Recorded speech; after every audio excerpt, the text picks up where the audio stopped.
জয় গৌর, জয় নিতাই। আজ 22শে মাঘ 1430, 6 ফেব্রুয়ারি 2024 মঙ্গলবার, ষটতিলা একাদশী। এই ষটতিলা একাদশীর দিন আমি শ্রী চৈতন্য চরিতামৃত পাঠ করছি। আজ আমি পাঠ করব শ্রী চৈতন্য চৈতামৃতের আদি লীলা প্রথম পরিচ্ছদ গুরুবাদী বন্দন মঙ্গলাচরণের শ্লোক 35 থেকে 42। অডিওর শুরুতে সকল ভক্তিমতী মা ও ভক্তবৃন্দের কাছে আমার আকুল আবেদন, আপনারা অমৃত গ্রন্থ চ্যানেলটিকে সাবস্ক্রাইব করে অনেক দূর পৌঁছে দিন, যাতে করে আমি খুব আনন্দিত হয়ে আপনাদেরকে শ্রী চৈতন্য চরিতামৃতের পাঠ করার পর আমি গরুড় পুরাণ পাঠ করিয়ে আপনাদের পাঠ করে শ্রবণ করাতে পারি। নদিয়ার পথে পথে হরি নাম নিয়ে মুখে, চলো মন গৌর দেশে যাব। শ্লোক 35। মন্ত্র গুরু আর যত শিক্ষা গুরুগণ, তাহার চরণ আগে করিয়ে বন্ধন। হরে কৃষ্ণ। বন্দন শ্লোকার্থ: মন্ত্রগুরু ও সমস্ত শিক্ষাগুরুর শ্রীপাদ পদ্মে আমি সর্বপ্রথমে আমার সশ্রদ্ধ প্রণতি নিবেদন করি। তাৎপর্য: শ্রীল জীব গোস্বামী ভক্তি সন্দর্ভে উল্লেখ করেছেন যে শুদ্ধ ভগবত ভক্তি যাজন করাই হচ্ছে শুদ্ধ বৈষ্ণবদের একমাত্র উদ্দেশ্য এবং ভক্ত সঙ্গে তা সাধন করতে হয়। কৃষ্ণ ভক্তদের সঙ্গ করার ফলে কৃষ্ণ ভক্তির বিকাশ হয় এবং তার ফলে ভগবানের প্রেমময়ী সেবার প্রতি অনুরাগের উদয় হয়। ভগবত ভক্তির প্রতি ধীরে ধীরে অনুরাগ বিকাশের মাধ্যমে ভগবানের প্রতি অগ্রসর হওয়ার এটিই হচ্ছে পন্থা। কেউ যদি ভগবানের প্রতি অনন্য ভক্তি লাভ করতে অভিলাষী হয়, তাহলে তাকে অবশ্যই কৃষ্ণ ভক্তদের সঙ্গ করতে হবে, কারণ এই প্রকার সঙ্গের প্রভাবের ফলেই কেবল বদ্ধ জীব অপ্রাকৃত ভগবত প্রেমের স্বাদ আস্বাদন করতে পারে এবং তার ফলে স্বরূপগত স্বাভাবিক বৃত্তি অনুসারে ভগবানের সঙ্গে তার নিত্য সম্পর্কের পুনর্বিকাশ সাধিত হয়। কৃষ্ণ ভাবনাময় কার্যকলাপের মাধ্যমে যখন কারো চিত্তে কৃষ্ণ প্রেমের বিকাশ হয়, তখন সে পরম তত্ত্বকে জানতে পারে। কিন্তু কেউ যদি যুক্তিতর্কের মাধ্যমে ভগবানকে জানার চেষ্টা করে, তাহলে সে কোনো দিনই ভগবানকে জানতে পারবে না এবং শুদ্ধ ভগবত ভক্তির স্বাদ আস্বাদন করতে পারবে না। ভগবানকে জানার রহস্য হচ্ছে যে ভক্তকে ভগবত তত্ত্ববেত্তা শুদ্ধ ভগবত ভক্তদের কাছে শ্রদ্ধাবনত চিত্তে ভগবানের কথা শুনতে হবে এবং পূর্বতন আচার্যদের প্রদর্শিত পন্থায় ভগবানের সেবা করতে হবে। ভগবানের নাম রূপ গুণ আদির প্রতি আসক্ত ভগবত ভক্ত ভগবানের উদ্দেশ্যে তার বিশেষ সেবা সম্পাদন করেন। যুক্তিতর্কের মাধ্যমে ভগবানকে জানার চেষ্টায় তিনি তার সময়ের অপচয় করেন না। সদ্গুরু জানেন কিভাবে তার শিষ্যের কর্মক্ষমতাকে ভগবানের সেবায় নিয়োজিত করতে হয় এবং এভাবেই শিষ্যের বিশেষ প্রবণতা অনুসারে তিনি তাকে ভগবানের বিশেষ সেবায় নিযুক্ত করেন। ভক্তকে কেবল একজন গুরুর কাছ থেকে দীক্ষা গ্রহণ করতে হয়, কারণ শাস্ত্রে একাধিক দীক্ষা গুরু গ্রহণ করতে সর্বদা নিষেধ করা হয়েছে। তবে শিক্ষাগুরু বহু হতে পারেন।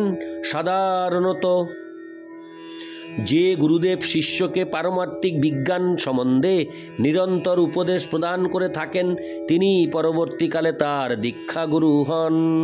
আমাদের সর্বদা মনে রাখতে হবে যে আমরা যদি সদ্গুরুর শরণাগত হয়ে তার কাছ থেকে দীক্ষা গ্রহণ না করি, তাহলে আমাদের ভগবদ্ধামে ফিরে যাওয়ার সব রকম প্রচেষ্টাই ব্যর্থ হবে। যথাযথভাবে সদ্গুরুর কাছে দীক্ষিত না হয়ে কেউ নিজেকে মহান ভক্ত বলে বলে জাহির করার চেষ্টা করতে পারে, কিন্তু প্রকৃতপক্ষে পারমার্থিক উপলব্ধির পথে তাকে বহু বাধা বিপত্তির সম্মুখীন হতে হবে। তার ফলে তার ভব যন্ত্রণা প্রশমিত না হয়ে ক্রমাগত বর্ধিতই হতে থাকবে। এই ধরনের অসহায় মানুষদের হালবিহীন নৌকোর সঙ্গে তুলনা করা চলে, কেননা সেই নৌকো কখনোই তার গন্তব্যস্থলে পৌঁছাতে পারে না। তাই শাস্ত্রে নির্দেশ দেওয়া হয়েছে যে কেউ যদি পরমেশ্বর ভগবানের কৃপা লাভ করতে অভিলাষী হয়, তাহলে তাকে অবশ্যই সদ্গুরুর শরণাগত হতে হবে।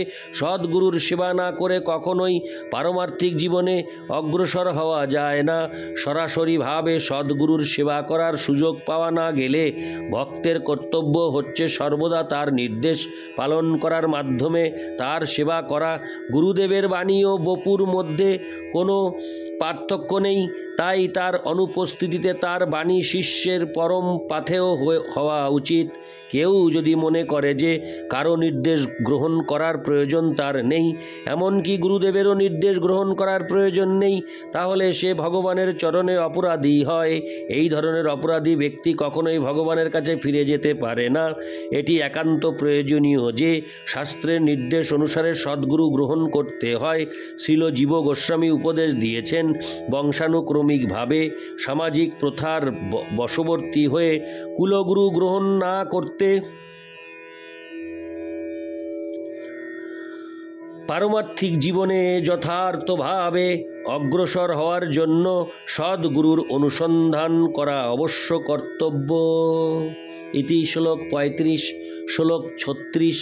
শ্রীরূপ সনাতন ভট্ট রঘুনাথ শ্রীজীব গোপাল ভট্ট দাস রঘুনাথ। শ্লোকার্থ: আমার শিক্ষাগুরু হচ্ছেন শ্রীরূপ গোস্বামী, শ্রী সনাতন গোস্বামী, শ্রী রঘুনাথ ভট্ট গোস্বামী, শ্রী জীব গোস্বামী, শ্রী গোপাল ভট্ট গোস্বামী ও শ্রী রঘুনাথ দাস গোস্বামী। ইতি শ্লোক 36। শ্লোক 37। এই 6 গুরু শিক্ষাগুরু যে আমার, তা সবার পাদপদ্মে তার সবার পাদপদ্মে কোটি নমস্কার। শ্লোকার্থ: এই 6 জন হচ্ছেন আমার শিক্ষাগুরু এবং তাই তাদের শ্রীপাদপদ্মে আমি আমার অনন্ত কোটি প্রণতি নিবেদন করি।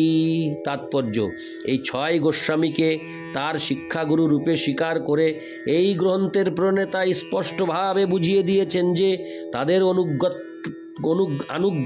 আনুগত্য ব্যতীত গৌড়ীয় বৈষ্ণব বলে স্বীকৃতি লাভ করা যায় না। ইতি শ্লোক 37। শ্লোক 38। ভগবানের ভক্ত যত শ্রীবাস প্রধান, তার সবার পাদপদ্মে সহস্র প্রণাম। শ্লোকার্থ: ভগবানের অসংখ্য ভক্ত রয়েছেন এবং তাদের মধ্যে শ্রীবাস ঠাকুর হচ্ছেন প্রধান। আমি তাদের সকলের পাদপদ্মে আমার সহস্র প্রণতি নিবেদন করি। ইতি শ্লোক 38। শ্লোক 39। অদ্বৈত আচার্য প্রভুর অংশ অবতার, তার পাদপদ্মে কোটি প্রণতি আমার। শ্লোকার্থ: অদ্বৈত আচার্য হচ্ছেন ভগবানের অংশ অবতার, আমি তার শ্রীপাদপদ্মে অনন্ত কোটি প্রণতি নিবেদন করি। ইতি শ্লোক 39। শ্লোক 40। নিত্যানন্দ রায় প্রভুর স্বরূপ প্রকাশ, তার পাদপদ্ম বন্দ যার মুঞ্জি দাস। শ্লোকার্থ: শ্রী মন্নিতানন্দ রায় হচ্ছেন ভগবানের স্বরূপ প্রকাশ, আমি তার দ্বারা দীক্ষিত হয়েছি, তাই আমি তার শ্রীপাদপদ্মের বন্দনা করি। ইতি শ্লোক 40। শ্লোক 41। গদাধর পণ্ডিতাদি প্রভুর নিজ শক্তি, তার সবার চরণে মোর সহস্র প্রণতি। শ্লোকার্থ: ভগবানের অন্তরঙ্গা শক্তিদের শ্রীপাদপদ্মে আমি শত সহস্র প্রণতি নিবেদন করি, যাদের মধ্যে শ্রী গদাধর প্রভু হচ্ছেন প্রধান। ইতি শ্লোক 41। শ্লোক 42। শ্রীকৃষ্ণ চৈতন্য প্রভু স্বয়ং ভগবান, তাহার পদারবিন্দে অনন্ত প্রণাম। শ্লোকার্থ: শ্রীকৃষ্ণ চৈতন্য মহাপ্রভু হচ্ছেন স্বয়ং ভগবান এবং তাই তার শ্রীপাদপদ্মে আমি আমার অনন্ত কোটি প্রণাম নিবেদন করি। ইতি শ্লোক 42। অডিওর শেষে আমি সকল ভক্তিমতী মা ও ভক্তবৃন্দের কাছে একটি আবেদন রাখতে চাই, আপনারা সকলেই অমৃত গ্রন্থ চ্যানেলটিকে সাবস্ক্রাইব করে অনেক দূর পৌঁছে দিন, যাতে আমি উৎসাহিত হয়ে এই শ্রী চৈতন্য চৈতামৃত পাঠ পরিশেষে গরুড় পুরাণ পাঠ করতে সমর্থ হতে পারি। জয় গৌর, জয় নিতাই, জয় গৌর, জয় নিতাই।